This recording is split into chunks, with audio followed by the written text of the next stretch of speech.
Tony is planning to take another long trip across the United States. This time, he wants to travel in more luxury and is considering buying a new car. He asks his work colleague, a car enthusiast, for their recommendation. He hears about a particular make of car and its features, such as its engine capacity and how it performs with acceleration or braking power. In Java, an exception object also has characteristics and behavior. This information is extremely helpful when you are dealing with exceptions in your program. This video explains what an exception object is. It demonstrates how and when they are generated by Java. It also introduces you to significant and useful information that you can find contained within an exception object.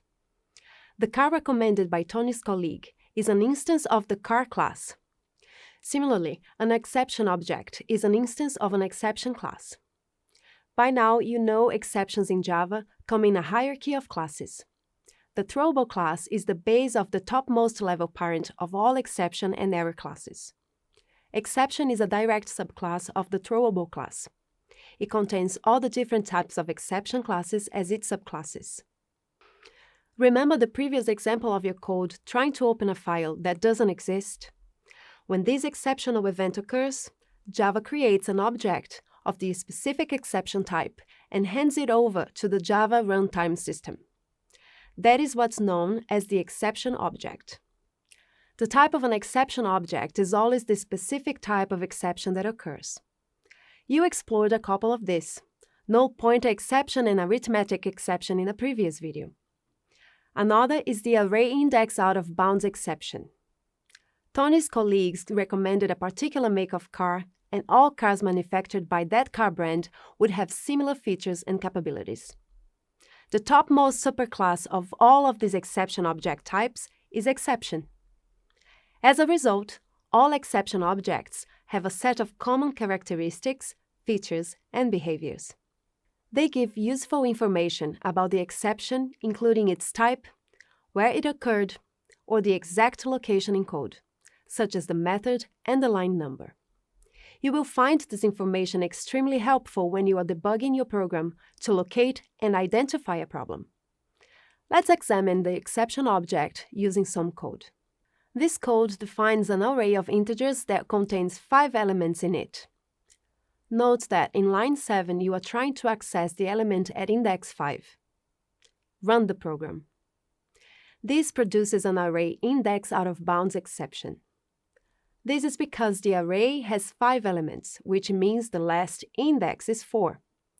There is no 5th element, or index 5, in this array. Remember, computers start counting as 0, so the 5th element is actually position 4. Because what you are trying to do is incorrect, Java creates an exception object and hands it to the runtime system, which is what's printed in the console. The exception object itself contains a lot of helpful information. It shows what type of exception occurred and describes it. The exception object also shows the exact location in the code or the line number where it occurred. In this example, the type of exception is array index out of bounds exception. It also clearly mentions that the reason for the exception is the attempt to access a 5th element that is out of the boundary of an array whose length is 5. Then it gives the method in which the exception occurred, main method. It also displays the exact line number in the code, line number 7. Now, let's explore another example. This code declares a string variable named message.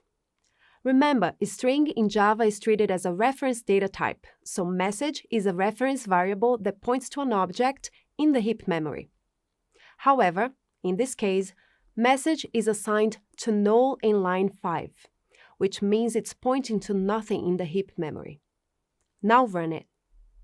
It produces a null pointer exception. This happened because you are trying to find out the size of the string by calling the length method, but the string isn't pointing to any value. The Java runtime flags the invalid action. Then it creates an exception object and hands it to the runtime system. The runtime system prints it out in the console.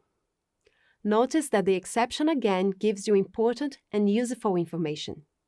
It identifies the type of exception, null pointer exception. It shows that it happened because you tried to invoke the length method on a string object that's null. It also gives the location in which it occurred, the main method, line number 7.